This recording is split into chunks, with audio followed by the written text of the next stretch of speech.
Hey guys, welcome back. So this is the paper B version of my predicted higher paper for the 2023 exam. So again, you can join the Discord. There's a link in the description that will take you straight to it, so you can download all of these papers. Or if that's not possible for you, then you can just email me and I'll email you back a zip file that has all 3 papers in it regardless. But without further ado, let's just get straight into it. So for question 1, we have the table showing information about the heights of 30 people who work in an office. And, we have that table, group table, fairly standard. Write down the modal class interval. If you remember what the mode is the most common number. So all we're doing is looking for the highest frequency, and we're going to write down this class width over here. So 180 less than x less than equal to 190. Simple as. Then they've drawn a polygon, a frequency polygon for this data, and we have to state 2 things that are wrong with it. Well, the first thing is that, if you notice, the points are not plotted at the midpoints of the classes. So remember, when you draw a frequency polygon, you need to plot them at the midpoints, okay? So at 155, 165, 175, etc. Here, they've plotted them at the beginning. So midpoints not plotted, or something along those lines. And the last thing is that they joined the last and first points together.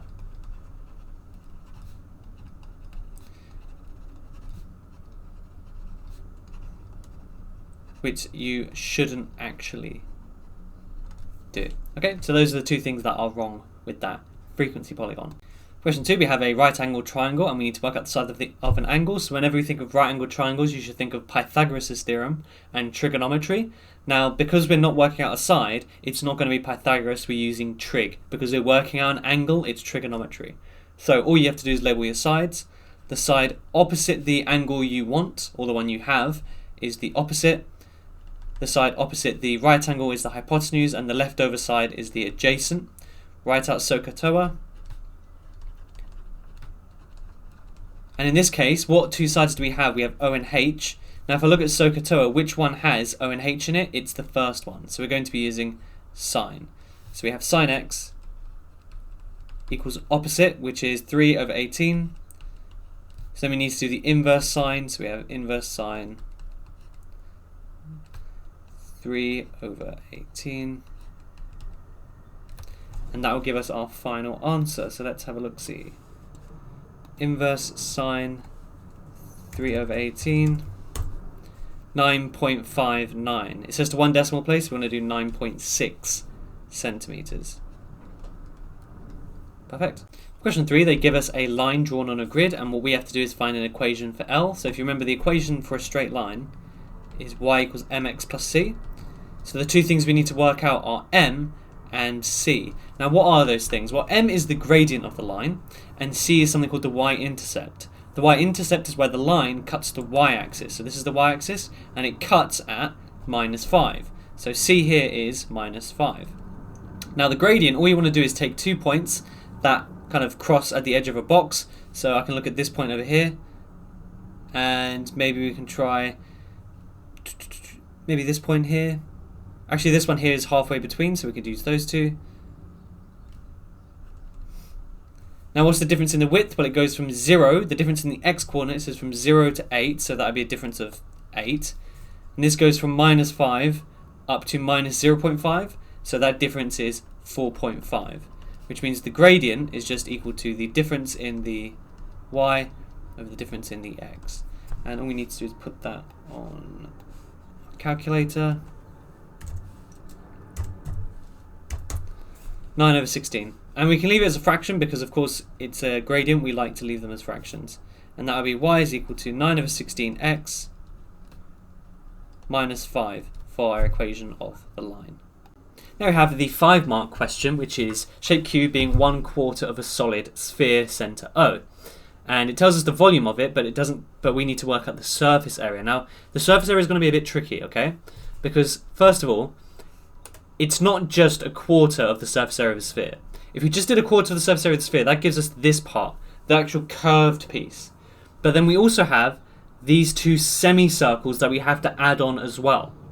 Okay, so the surface area of shape Q is going to be 1/4 of the surface area of a sphere, which gives us the curved piece, plus the surface area, the area of these 2 semicircles. Okay, now to work out the area of a semicircle, it's just half the area of a circle, and the area of a circle is pi r squared. So we're going to do pi r squared and then divide it by 2. Okay? And the only thing we need for all of this is the radius. Now, how can we work out the radius? Well, they give us the volume.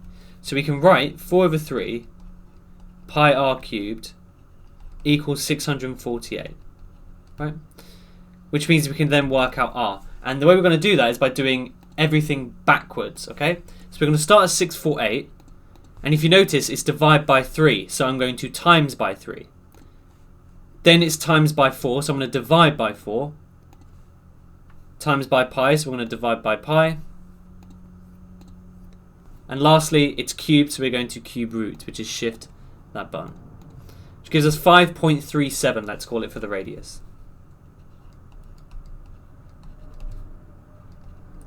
So, our surface area is going to look like this. It's the surface area of a sphere, but it's only a quarter of the sphere, right?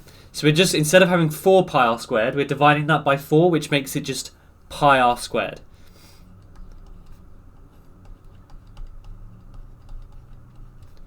Plus, we have 2 of these semicircles, so we can actually times it by 2. So 2 times pi r squared over 2, which, yes, the over 2 would cancel out, so you can get rid of that if you'd like.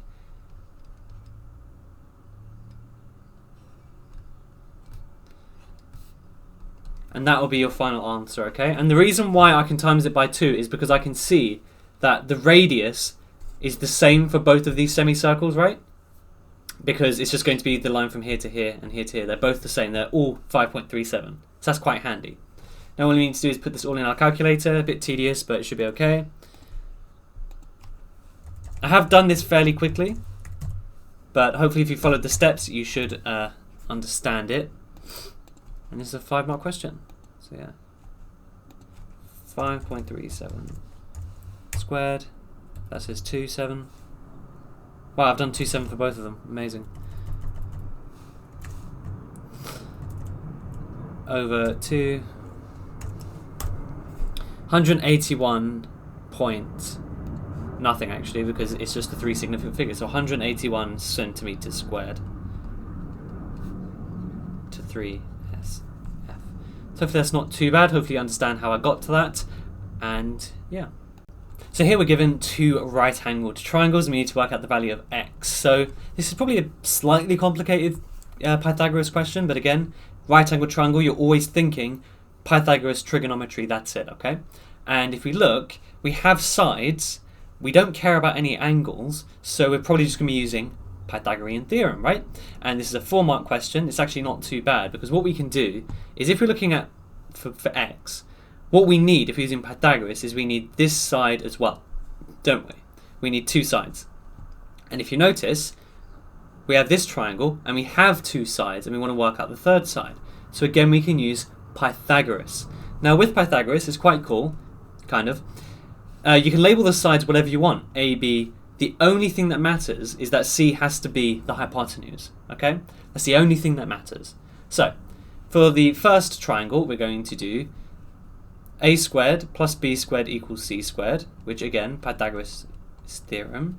So that's 3 squared plus b squared equals 9 squared. So b squared is just equal to 9 squared minus 3 squared. And then we're just going to square root both sides. Okay. Which gives you a decimal, I'm pretty sure. So square root 9 squared minus 3 squared.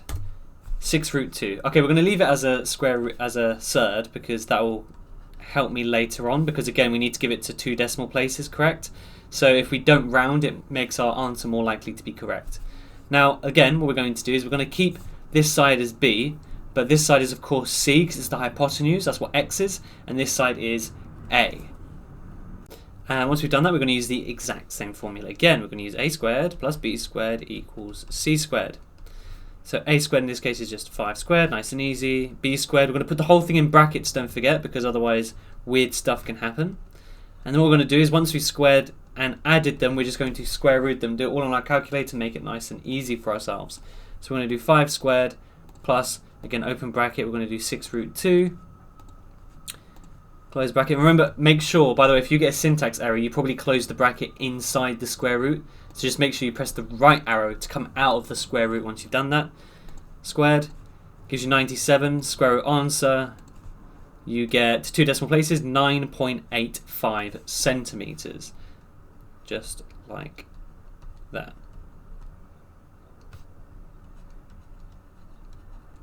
To 2dp. So for this question, we are talking about 2 different types of bank accounts, and we're talking about both types of interest. So simple interest for account B and compound interest for account A. Hassan invests £1,500 in account A, and John invests £1,000 in account B, who will have the most in their account by the end of 9 years. So what I would like to do is probably just split this into Hassan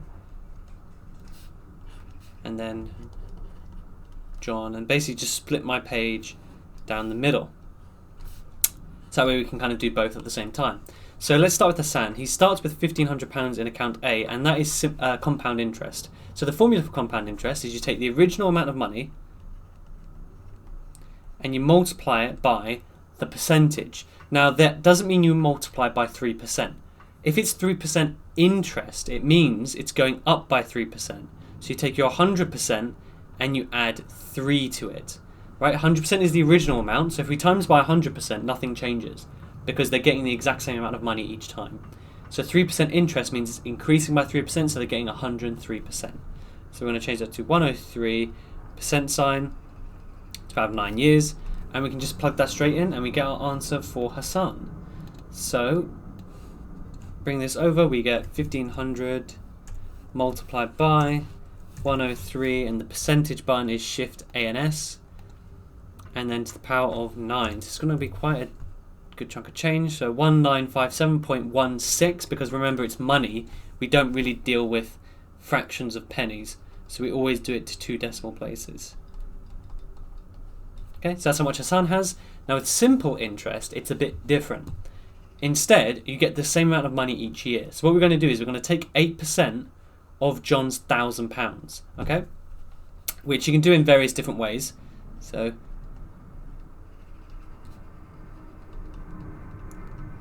it's £80. However, if you, good lord, you know what, let's just redo that bit. I don't know why I wrote 0. So there's a few different ways you can do it. You can literally just do, when you say of, you basically mean times, right? So 8% times 1,000, 80, or whatever method you prefer. You can divide by 100 times by 8, whatever you prefer, okay? And that's how much he's getting every single year. So in 9 years, he's going to get 80 times 9, which is £720. So he will have 1,000 plus £720 at the end of 9 years. That's 1,720. So who has the most? It will be Hassan that has the most. Okay, so in the 5th year, the interest in account B is actually lowered to 4.5%. Account B being the simple interest. Does this affect who will have the most money in their account? Well, if we have a look at it, that will only affect John's money, and it will actually decrease his interest, right? So if anything, he'll have less money.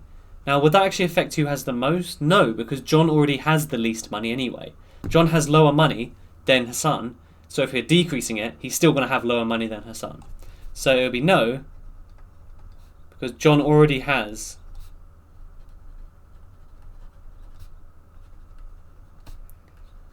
the least money. Or you can say no because it doesn't affect Hassan's money, and Hassan already has the most amount of money out of the two of them. So for this question, we have a somewhat tricky ratios question. So £480 is shared between John, Jack, Sally and Bob. The amount that Sally gets to Bob is 3 to 5. So if we just write that down, S to B is 3 to 5. And it says Jack and John each get 2 times the amount that Sally gets. So we need to work out how much Bob gets. Now, there are a few different ways to do this, but I think that this might be the quickest way.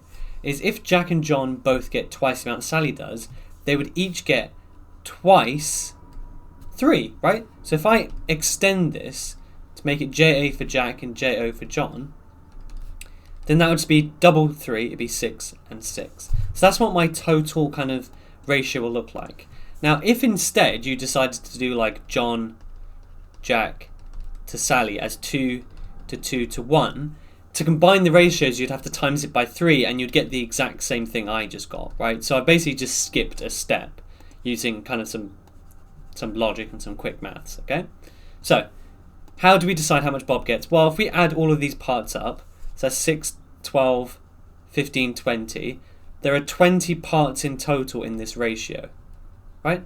And we're sharing £480. So all we need to do is say that one part is equal to 480 over 20. So cancel out the O's, the zeros. We have 48 over 2, which is 24.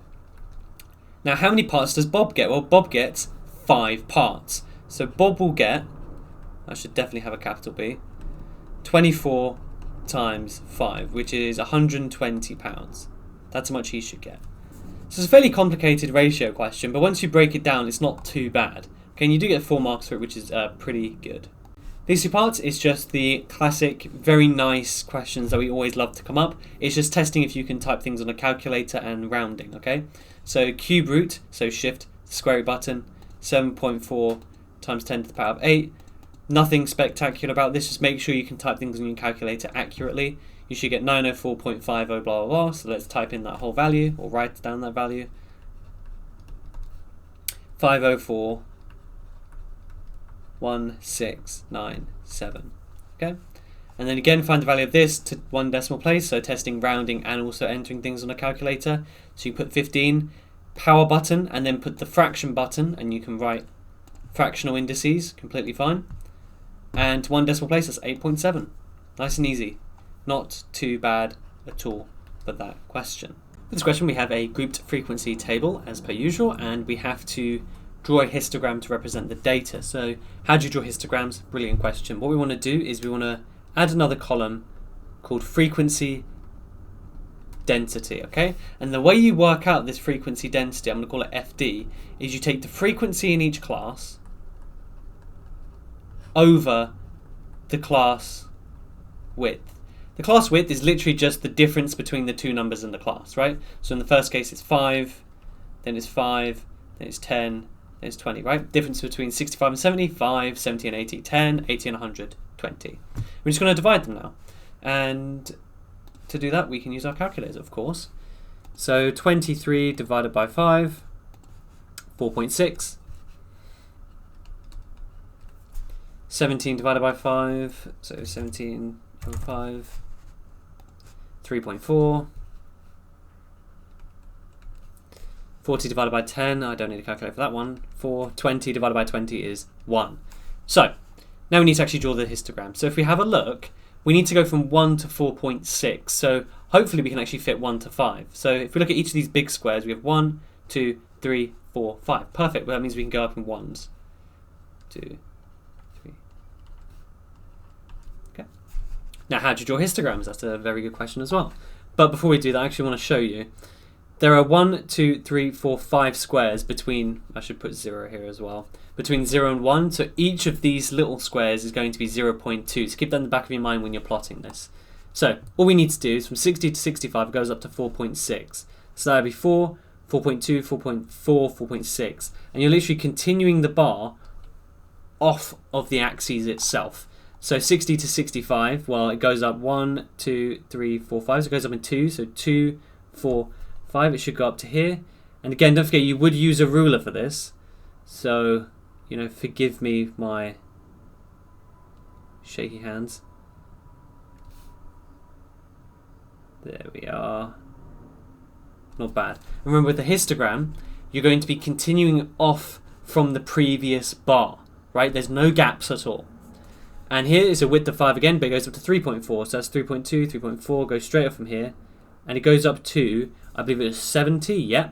So we're going up to that line, and again draw a straight line going down. And we're continuing this for the rest of them. So 70 to 80 goes up to 4. So again, just continue off from the previous one.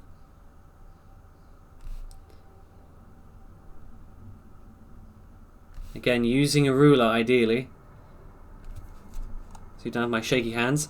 And then we're going up to 1 for the last 20. So literally just That's it, 3 marks. Right, not too bad. You just need to make sure you've labelled the axes if they aren't already labelled for you. Get all your points correct, no gaps between the bars, and you should be 100% fine with that. This is work out this with a number of people with a height of more than 85. So the way we do this is we're going to find 85 along our x-axis. So again, it goes up in 2s, so 82, 84, 85 would be right here. Let's draw a dotted line.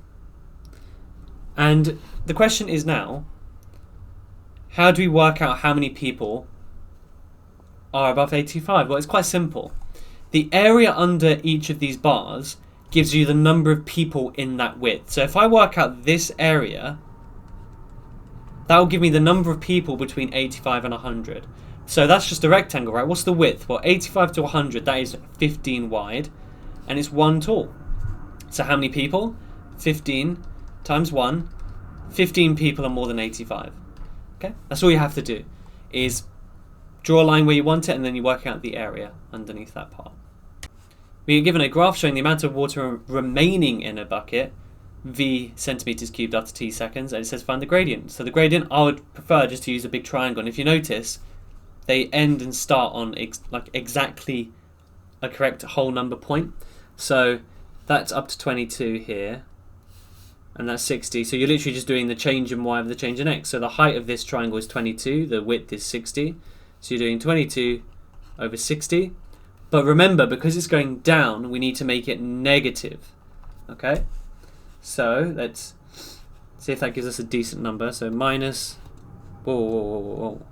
minus 22 over, 60. Minus 11 over 30, that's fine, we can leave it like that. That's it. And what does the gradient represent? Now, I've said this before, there is a sentence structure you can use which will always give you the correct answer, okay? All you do is you say it's the change in whatever the y-axis is per unit x-axis. So in this case, we're going to say it's the change in depth, because that's what the y-axis is,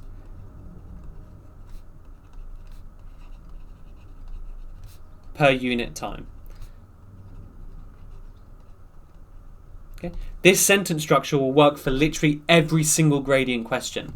Change in whatever the y-axis says, per unit whatever the x-axis is. Okay, so change in depth per unit time in this case.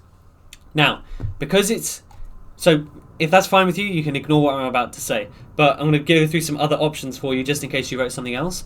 Because it's per unit time, you can also say it's the rate of change of depth. Okay, or how quickly the water is leaving the bucket. Something along those lines also works. Okay. For this question, we have another group frequency table. And in this case, it's about the amount of time people spend on their maths homework, which is just not enough, of course. But we need to complete the cumulative frequency table. So what is cumulative frequency? Well, it is simply how many you have up till that point. So from 0 to 20, we have obviously 2. However, from 0 to 40, which is basically what this means, 0 to 40, we have 2 plus 3, we have 5. And from 0 to 60, we add all of these numbers up, so that's 30. 0 to 80, we're going to add the next one up, so it's 50. Right, so all I'm doing is I'm adding all of these up as I go along, right? And then up to 100, we add another 10, so that's 60. And then we have 70. And your last number should match the number in the question itself, okay? So that's what the cumulative frequency is up to that point, how many do we have in total? And now we need to actually draw the cumulative frequency graph. So here's the important things about cumulative frequency graphs. What you need to plot is you plot the last number and the cumulative frequency. So you're going to the end of the class widths. So if the class widths are given like this, you're always plotting the last number itself, okay? So the first one is 20 and 2. Now it looks like it goes up. Okay, so from 0 to 20, there's 1, 2, 3, 4, 5. So 20 divided by 4 is, 20 divided by 5 is 4, so each small square is 4. So for the first one, it's 20 and 2. That means it's going to be midway between the first one. The next one is 40 and 5, so it's going to be literally a quarter of the way up here. 60 and 30, okay, 20, 24, 28, that'd be 32, so it should be halfway between those two. Like that. 80 and 50. So we have 44, 48, 52, so it should be here. 160, 120 and 70. So we have 60, 64, 68, 70 is right here.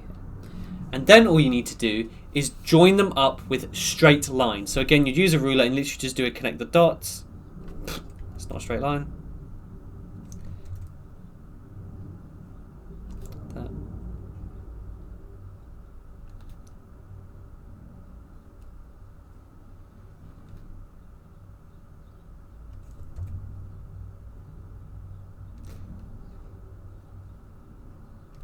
Something similar to that. Now, bear in mind for this part, it says find the percentage of the students who spend less than 70 minutes on their homework. Please keep in mind that in these types of questions you get a range of answers, okay? So as long as you get within 3% of what I get, you're going to be fine. Bear in mind that, again, my drawing isn't exact as well, so it might be a bit wonky, but within 3%, okay, you should be okay. So, you spend less than 70 minutes on their homework. So what we want to do is find where 70 minutes is. Well, this goes from 60 to 80 and 1, 2, 3, 4, 5. So 64, 68, 70 is right slap bang here. And what we want to do is read off how many people are there. Right? So we're going to go straight up, read across. So that's 24, 28, 32, 36. That should be 38. Right? Now, what does that actually mean? It means up to that point we have 38 people. Right? So 38 people spent up to 70 minutes on their homework. So in other words, that's the number of people who spend less than 70 minutes on their homework, right? So we're just doing 38 over the total number of students, which is 70, and then times 100. And that'll be our answer. 38 over 70 times 100. 54.3%, let's call it. So if you're anywhere between 51 and 57, you're completely fine with that, okay? Because they do give you quite a bit of wiggle room in the exam. So for this question, it's pretty simple, just using your calculator to type stuff in. And you just need to make sure that you are entering it correctly. So the first thing, start from the outside, you're going to do the square root fraction button. So we have the fraction, and then we're just typing in exactly what it says. Now remember, whenever you press tan, sine or cos, it opens a bracket. You need to close the bracket around the angle or the fraction that's meant to be inside there, okay? So make sure you close it. Otherwise you're going to get some weird nonsense happen, okay? If you close just the end bracket, you'll get a syntax error. If you close both at the end, it will do some really weird stuff and you won't get the right answer, okay?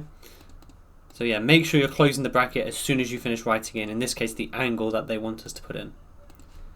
So 3.118, and it says write all the figures, so I'll just write them all down for you. So 3.1183894448. And then part B, rounded to 2 decimal places, so 3.12 in this case. The reason for that is you look at the second decimal place, look at the number next to it. If it's 5 or bigger, you need to make the number you've underlined 1 higher. If it's 4 or below, you keep it exactly the same. And that's all you have to do for that. This question, we have a velocity time graph, and we're asked to work out the gradient. Okay, so first things first, t equals 35. So what I'm going to do is find where 35 is. So if I have a look, difference in 10, and it goes up in 1, and there's 5 squares, so it goes up in 2s. So 32, 34, 35 is right in the middle. So if I just going to label that off. So I'm looking for a line here, and you need to draw a tangent, and again you are given quite a bit of leeway with this, okay? What you want to do is draw a line that has the same kind of steepness as the line at this point, but keep in mind again, you get quite a bit of leeway, so you don't need to worry too much about being like hyper accurate. So if I do this, it's probably a bit less steep, slightly less steep, about that looks pretty good. So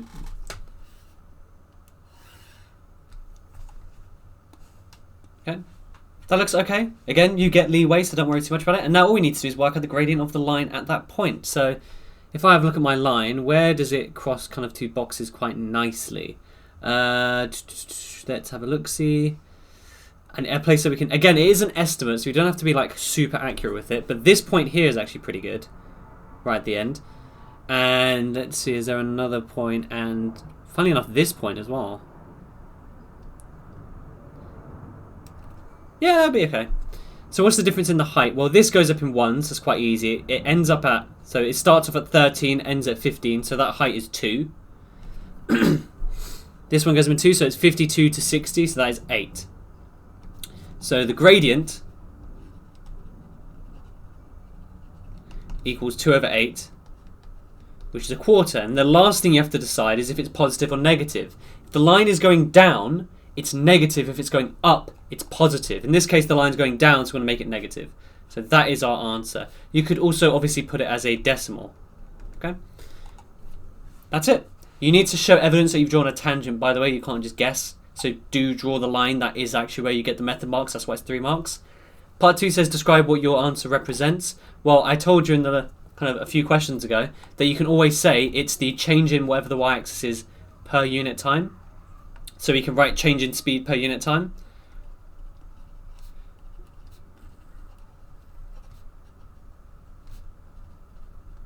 And for those of you that are pretty good at physics, you might also know that the gradient of a speed time graph, and this is in your math spec too, so you should kind of know it, is acceleration. So you can also say it's just the acceleration. Okay? So either one of those is completely fine. I would say acceleration is more technically correct, but I wanted to show you that that little kind of word structure, sentence structure I gave you earlier will work for any question. It works for this one. Change in speed per unit time, 100% accepted, okay? But technically in this case it's acceleration. Then it says work out an estimate for the distance the car travels in the first 20 seconds. Use 4 strips. So you need to say 4 strips of equal length. So I'm going to write down 4 strips equal length. Okay. So first 20 seconds, that means we're going up to this part over here. Now, what does it mean by use 4 strips of equal length? So some of you may know this as the trapezium rule, potentially. Some of you may know this as just kind of using strips, right? And again, this does show up in science a little bit too. So if we want to use 4 strips of equal width, the total width of this is 20. So each of our strips are going to be 20 over 4. They're going to be 5 wide, right? So what I'm going to do is every 5, I'm going to draw a little line. So 2, 4, 5 here. And then there's obviously one will be on at 10. And then 12, 14, 15, and then 20 as well, okay? What you want to do is draw a straight line going up. We can make it dyed, just make it nice and neat.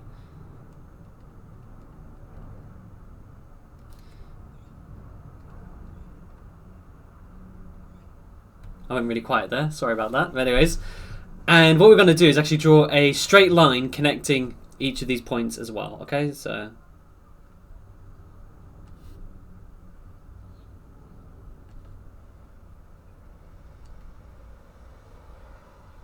okay. So if you have a look at each of these shapes individually, the first one's a triangle, and the rest are trapeziums. Now, some of you may know the trapezium rule, maybe you've been taught it, which is basically one formula that will let you work this out in one go. But it's very long and complicated, you don't get it in your exam, so I'm going to instead show you the maybe slightly longer, but correct way of doing it as well. Is all we're going to do is work out the areas of each of these shapes, okay? And because we have a calculator, that's not the hardest thing in the world, okay? So, question 1. Area number 1 is a triangle. So how do we work out the triangle? We're going to do a half base times height. Now the base is 5, right? And the height is also 5. So half 5 times 5. Let's do it like that. 5 times 5 is 25. Half of that will be 12.5. Now the rest of these are trapeziums. So how do we do trapeziums? Well, all you're going to do is a half a plus b times h, okay? Now, h in this case is just going to be the width. So for all of these, the width is 5, because that is how wide the strip is, okay? So we can actually fill in the rest of these as well. They're going to have a plus b, and that's the bit where we're going to have to actually do a little bit of legwork. 5 and 5, because again the width of the strips is 5. What is a plus b? Well, in a trapezium, the A plus B part, so if I just draw like a generic trapezium, A and B are the opposite parallel sides. So in this case, what they're going to be is they're going to be the two kind of widths of them. So for number 2, it's going to be this height here and this height here. So that's 5 and that's 10. So for that one, it's going to be 5 plus 10. For the one next to it, it's going to be 10 plus whatever that number is. So let's work that out. So it goes up in 1, so that's 11, 12, 13, 13 and a half. So that's going to be 10 plus 13 and a half.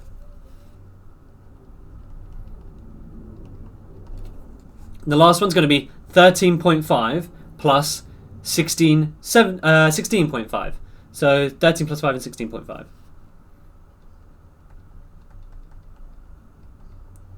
Oh, right. Now we work out all of these, add them up, and we're done. So not too bad, hopefully. So instead of a half, I'm going to write it as 0.5 just because I'm a bit lazy. And the great thing about doing it in the way I've done it is I can now just slot in the other numbers, okay? So 37.5 for that one. Also, I realised I didn't actually kind of go through this, but the reason why I've worked out the area underneath the graph is because it says distance the car travels. And if you remember, with a velocity time graph, the area underneath is the distance travelled, okay? You probably worked that out now, because I've already started doing the question, but I hope that makes sense. 58.75.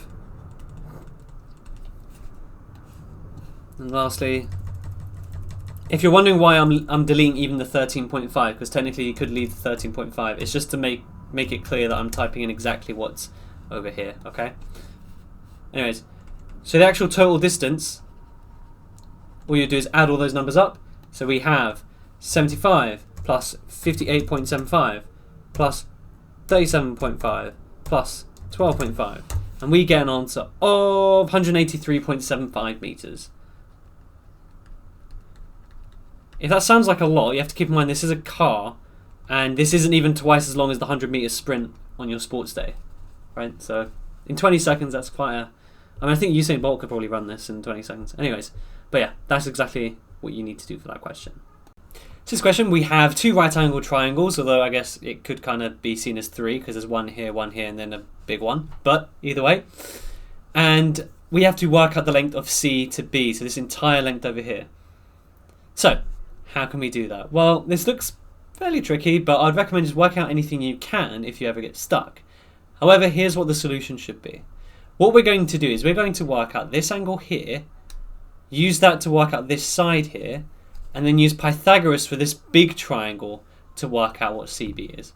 Okay, that's what we're going to do. So I'm going to call this theta, label up my sides. This is opposite, this is adjacent, and this is hypotenuse. So to work out that, we're going to be using cos. So we have cos theta equals adjacent over hypotenuse, 3 over 12. So theta is equal to inverse cos 3 over 12. And that equals, as soon as we get our calculator out, inverse cos 3 over 12. 75.5 degrees, let's call it. Degrees. Okay. Now if I get rid of that stuff, now we can just ignore the tiny triangle here. And we're going to look at this as one big triangle. So let me just highlight that to make it super clear. This is the triangle we're actually looking at, which is a right angle because it tells me it's a right angle. Yeah? So we want to work out this side, which is the opposite. This bottom side is the hypotenuse, and this side over here is the adjacent. So actually what we could do is, if we're even smarter about this, we can actually just work out the side straight away, which we can do. So that's even better. And again, we're going to be using A and H, so cos theta. So we're going to be using cos 75.5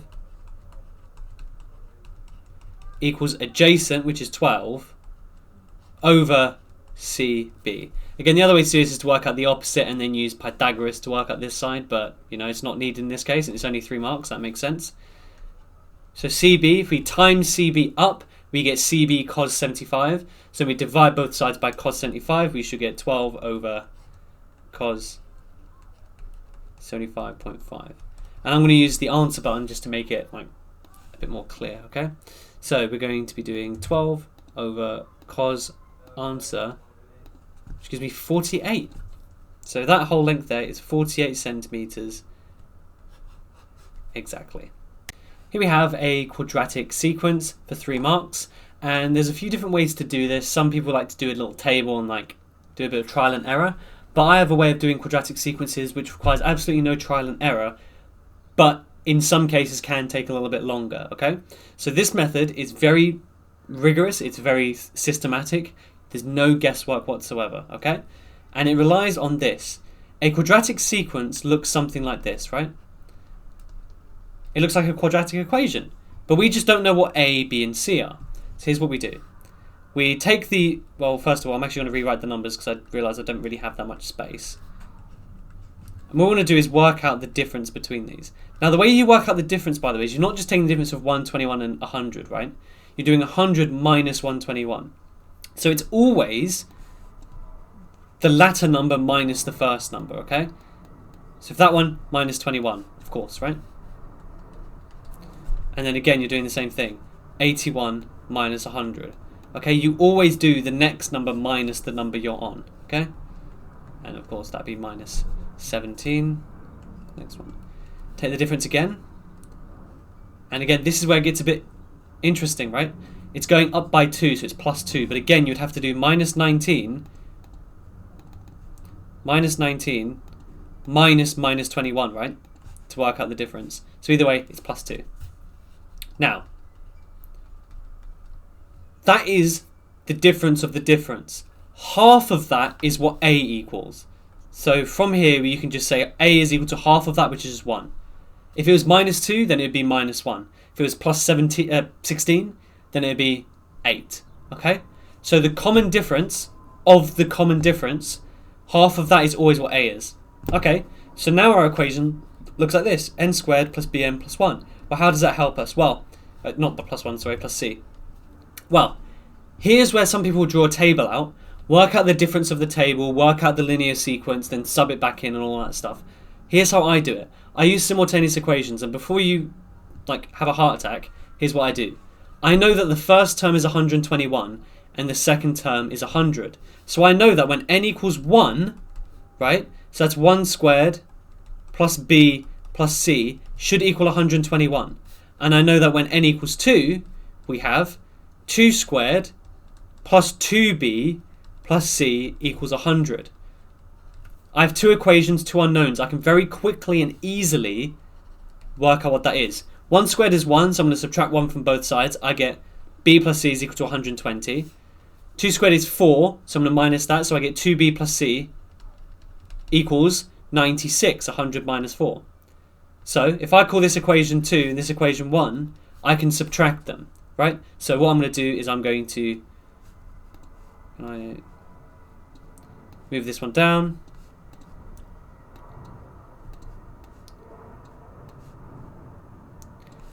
Since they have the same signs, I can subtract them. I get b is equal to 96 minus 120. Again, don't take any chances, just use a calculator, but obviously it's going to be 24. Negative 24. Sub it into whatever equation you prefer, so maybe this one over here. So we have minus 24 plus c equals 120. So then c is going to be equal to 120 plus 24, 144. And that's it, that's our answer. N squared minus 24n plus 144. And to check your answer, all you'd have to do is sub in like n equals 1, see if you get 121. Sub in n equals 2, see if you get 100. N equals 3, see if you get 81. That's simple. It's very rigorous, okay? Now it says, is 16 part of the sequence? Show you're working. Here's how you do that. All you do is you sub in 16 into this formula. You're saying, okay, all of that should equal 16. Now how do you show this, right? Well, here. You want to rearrange it so you can solve this quadratic. So minus 16 from both sides, n squared minus 24n, right? And what you're going to do is then solve the actual equation and show that there's no solution, or if there is a solution, right? It's plus 128. Now, this is a calculator paper, so instead of trying to work out if you can factorize it, keep in mind, I don't know if this is solvable. which means I might waste my time trying to find pairs of numbers that times to 128 and add to minus 24. So instead, all I'm going to do is use the quadratic formula real quick.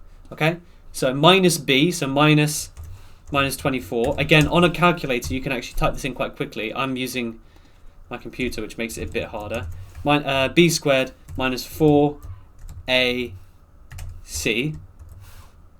over 2 times 1. I get 16. Cool. So I actually already know that it is indeed a member of this sequence, but just to make it super clear, find both your answers. 8. So it actually appears twice. So how do I know that it is a solution? Well, if you get positive integer answers for this, and this works for any is this number a term in the sequence questions, if you get a positive integer, then it is part of the sequence, okay? So if I sub in 8 into this, I will get 16. If I sub in 16 into this, I'll get 16 as well. Okay? And it's fine that there's two answers, right? It's quadratic. It's a big U shape, which means at any point there's going to be two answers for any kind of given point on there, okay? Except for obviously the minimum point or maximum. So hopefully that makes sense. Again, it does work for any question like this, even if it's linear. So if they give you 4n plus 10, is 28 a term in this sequence? Sub it in to put it equal to that. Solve it. If n is a positive integer, it is. If it's not a positive integer, so if it's a fraction or negative, then it's not part of the sequence. So with this question, there are only yellow and green balls in a bag. Steve takes a ball from the bag. Probability is green is 0.45. He replaces it. Then John takes a ball from a bag and he replaces it. What's the problem that they both take the same balls? The first thing I want to say is, I get asked all the time, how do you know if there's replacement? Here's how you know. If there's replacement, they will explicitly state it, okay? Which means if they don't say they replace it, then they don't replace it, okay? So the only time you assume replacement is if they literally say it in the question, okay? So, what different ways could they take the same ball? Well, either they both get green, so GG, or, which means add, they both get yellow. Now, what's the probability of getting a yellow? Well, it's going to be 1 minus 0.45 because they're only green and yellow balls. Those are the only two options we have. So in other words, that's going to be 0.55 for yellow. Now, since there's replacement, this is super easy. Green is just 0.45 times 0.45 because the probability of getting a green doesn't change because they put the ball back in once they've taken it. The number of balls never changes. For yellow, it's a similar story. That's it. That's all you have to do for that question. Hopefully not too bad. Which is the same, by the way, as doing 0.45 squared plus 0.55 squared, which is 0.505. So basically there's a 50-50 chance of that happening. Perfect. There are 56 balls in the bag. How many yellow balls are in the bag? Okay, it's a good question. So the total number of balls is 56. How many yellow are there? All you need to do is take the probability of getting a yellow and times it by 56.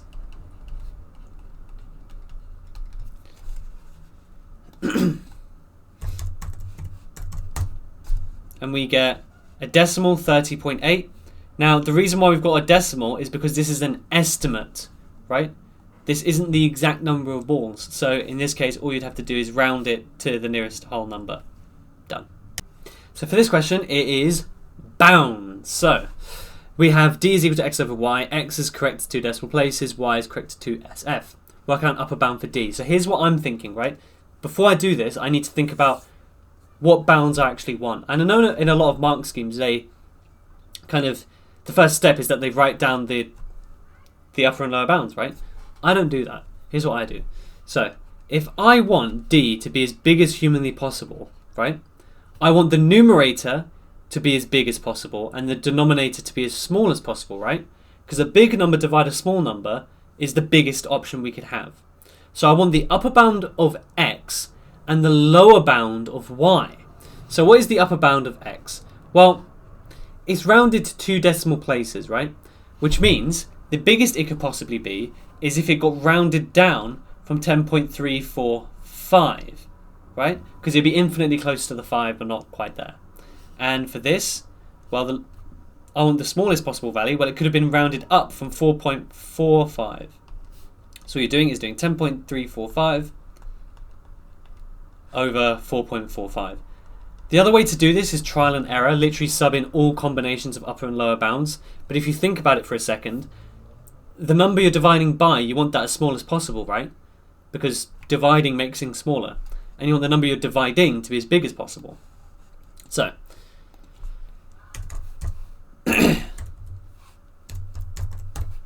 we get 2.32.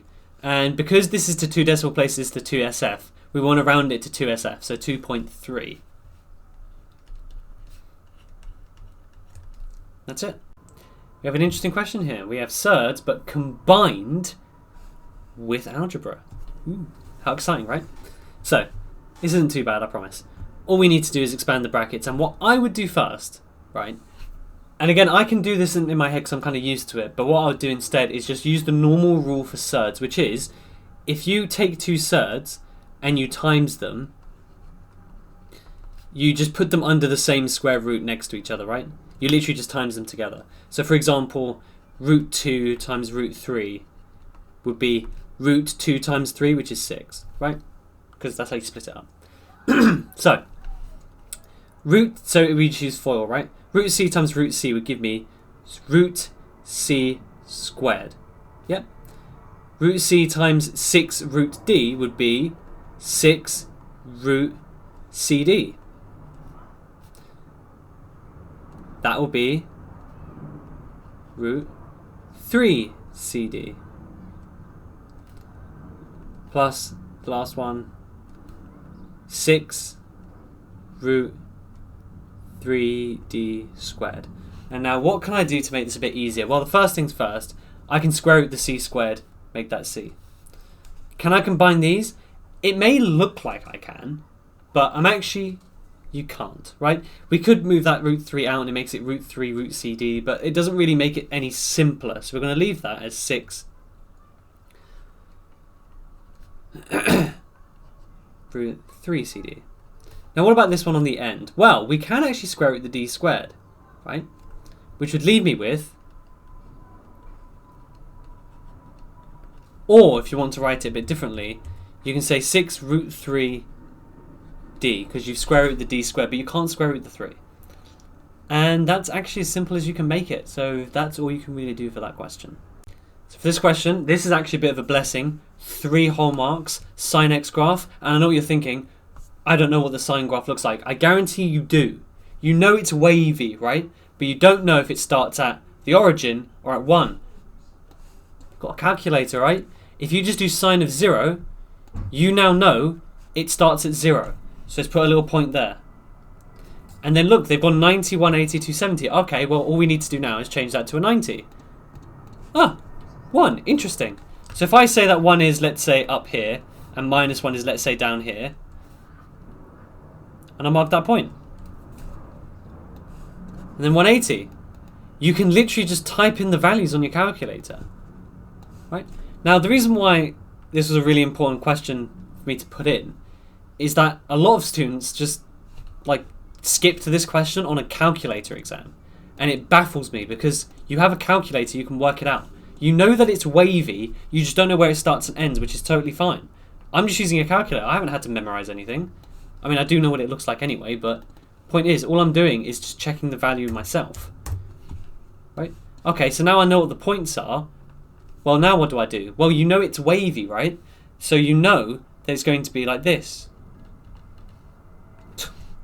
I got him, it does not great.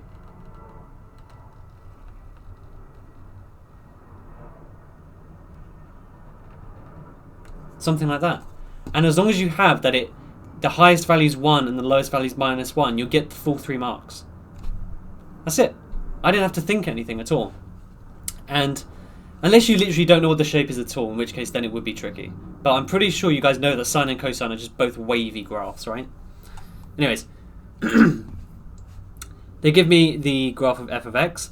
Again, you've probably seen this shape similar before. We want to do 3fx. What does that do? Well, all it does is, since it's outside the bracket, it affects y and it times y by 3. So, all you need to do here is essentially stretch this thing in the y direction. Okay, so if, for example, what you can do is take all of the individual coordinates and stretch them out, or you can just stretch it yourself. It's completely up to you in this case. So if you want, you can, the height here is 6, the height in this case is 2. God, I can't get my words out. The height in this case is 2.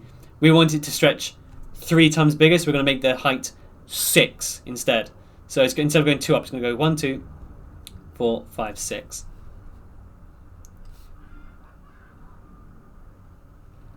Like that.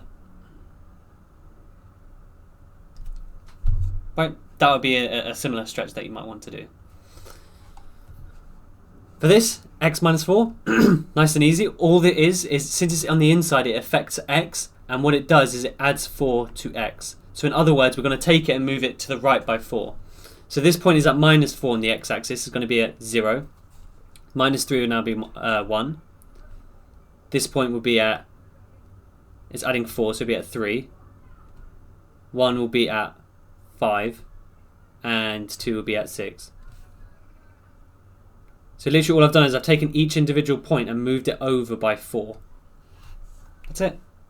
And here's one of my favourite topics because it's completely free marks. And by free, you get three free marks. And you generally do get 3 marks for this. So easy to get the marks, okay? There's no working out you need to do or anything, okay? Here's what we do. Number of grey squirrels in the UK is PN, cool. The number of grey squirrels at the start of the next year will be n plus 1. So in this case, we're starting at 2018. So what they're saying is 2018 equals 365,000, right? So to go on to the next number, which is 2019, we're just going to put 365 in for this answer and then so on.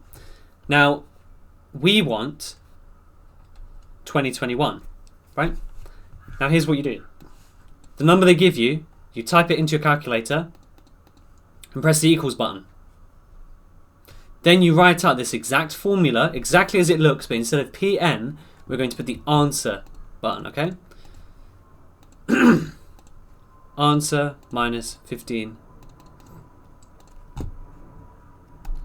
That's 2019. That's 2020. That's 2021. That's it. There you go. Now, it says... Now, you might think, oh no, we've got a decimal number. That's not good, right? What we need to do is round it to the nearest whole number, right? Now, that's fine, because this is a predictive model. It's not saying that there will guaranteed be 495,000, blah, blah, blah.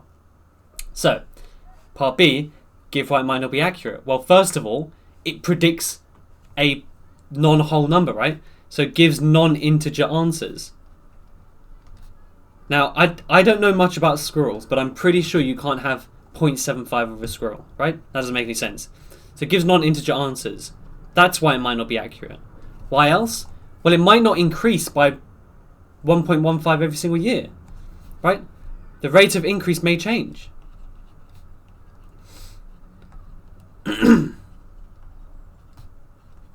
Why else might it not be accurate? Well, think about it.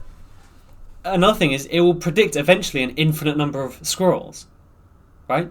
This just increases forever. Look what happens if I just keep pressing equals. You know, more than the human population. They've taken over the planet and we're all going to die, right? It just goes on forever. Can you imagine a world with like, what is that, 10 billion or something?